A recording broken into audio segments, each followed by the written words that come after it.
Chaque mois, elle tombait gravement malade sans comprendre pourquoi, jusqu'au jour où elle découvre que son mari gardait son sang menstruel pour un rituel d'argent. Fatou était mariée à Abou depuis 5 ans. Un homme respecté, travailleur, mais récemment, sa fortune avait inexplicablement explosé. Il avait ouvert plusieurs boutiques, acheté une maison somptueuse et offrait des cadeaux luxueux à tout le monde. Mais malgré cette richesse soudaine, Fatou se sentait de plus en plus faible.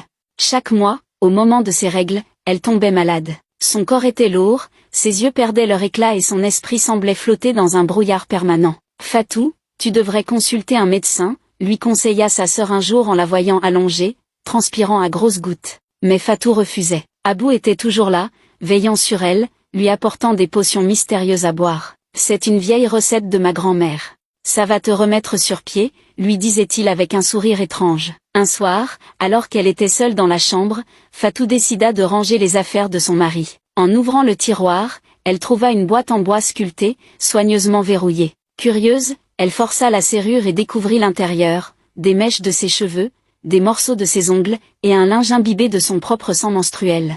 Horrifiée, Fatou sentit son cœur battre à toute vitesse. « Mais qu'est-ce que c'est que ça ?» murmura-t-elle en tremblant. Soudain, elle entendit la porte s'ouvrir brusquement.